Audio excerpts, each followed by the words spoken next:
Let us be saved by the sufferings of our Savior Jesus Christ. In the name of the Father, and of the Son, and of the Holy Spirit. Amen. Dear brethren, this is the 5th Sunday in Ordinary Time, Year B 2024. The readings today are about sufferings, and we are asked to trust in God so that we may be healed.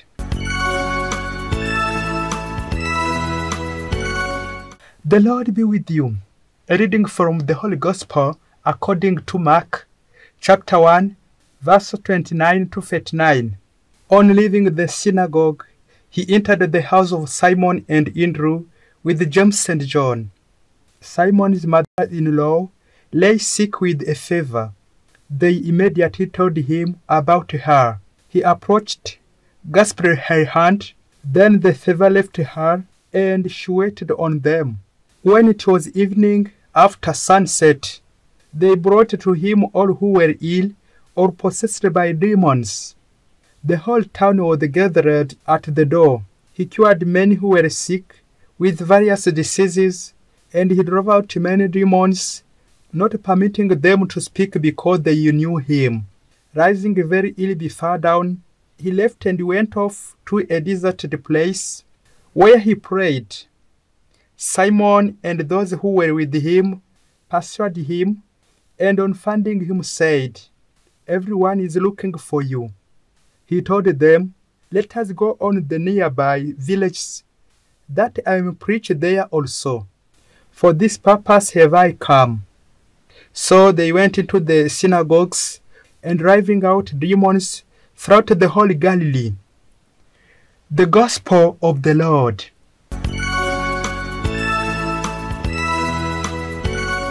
Dear brothers and sisters in Christ, this is the 5th Sunday in Ordinary Time, Year B 2024. Our meditation is about sufferings. This point will help us.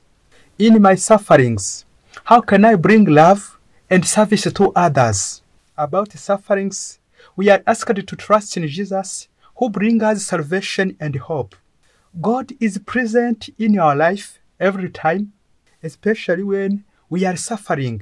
Now let us trust in Him, because sufferings purify our trust and hope in God. The readings today help us to reflect on Jesus' power to heal us, both physically and spiritually. We have suffered a lot, so we need to be cured. We need the one who can endure our passion, our sickness, our problems, our misery, our fail. That one is Jesus, our Savior. Why man suffers? In the first readings, Job laments that he is experiencing so much misery and despair. Job suffered a lot, but he trusts in God, the Almighty. Dear brethren, even in sufferings, don't lose our hope, don't lose our trust in God. The psalm today reminds us to praise the Lord, who heals the brokenhearted. Even if we are suffering, don't forget to pray. Don't forget prayers, because every time God is at work, especially when we are suffering. Trust in Him, you should be cured. Paul's reflections in the second reading on his role as an apostle of Christ remind us how we can serve the Lord every time. His commitment to preaching the gospel without seeking personal gain highlights the Christian call to serve others. Dear brethren, even in sufferings, in troubles, situation, bad situation, many problems, fails, don't forget that God is with us to help us. Knowing that your sufferings can be such kind to be a model to serve others, you must trust in God and serve Him among your brothers and sisters. Every time and everywhere you are, you have to serve your neighbors. Let us answer this question. In my suffering, how can I bring love and service to others? Jesus needs that you could answer throughout this gospel of today. We heard that Jesus left the synagogue with 4 disciples in order to heal the sick. His visitation of the home of Peter and Andrew. The healing of Peter's mother-in-law reminded that the response to be healed is to love and to serve others. And Jesus continues to heal many sick, those possessed by demons. Two ways used by Jesus in sick healing. First of all is by the word. He can tell to the sick, go in peace, your illness is cured, go at home and serve your neighbor.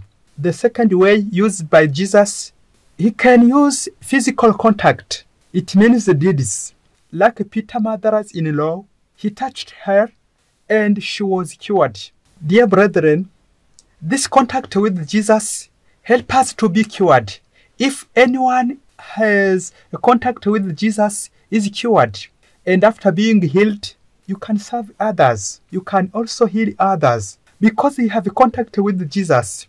If you have a contact with Jesus, you can also make a contact with others. Dear brethren, make attention about the three persons in our salvation. One is Jesus, who can touch you. The second, after being healed by Jesus, I can. The third person, your neighbor, I can serve my neighbor, as Jesus has told me.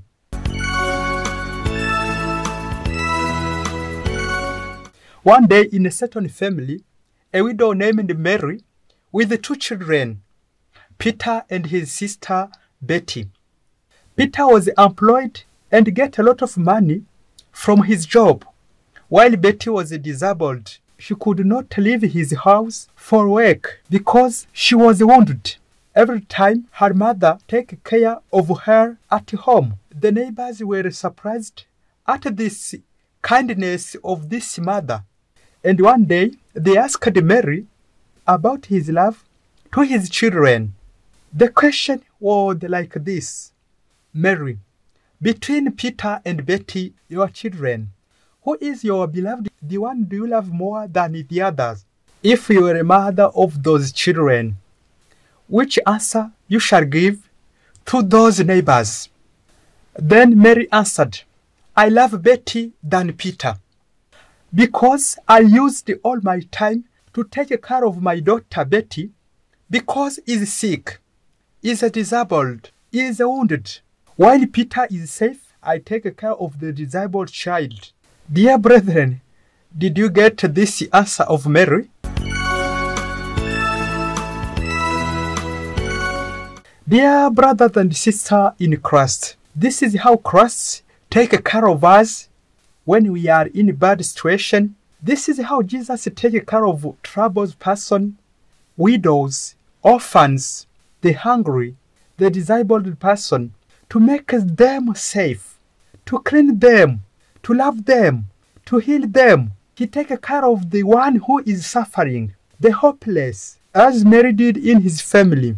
As we Christians, we are asked, after meeting Christ, after being healed by him, we are asked to love our neighbor, to serve them, to give them a good service, the wounded persons. May the body and blood of Christ we receive in the Mass strengthen us so that we can bring love and service to the others. Have a blessed Sunday. May Almighty God bless you, the Father and the Son and the Holy Spirit. Amen. Father Masumbuko Ladislas from Cyangugu Diocese.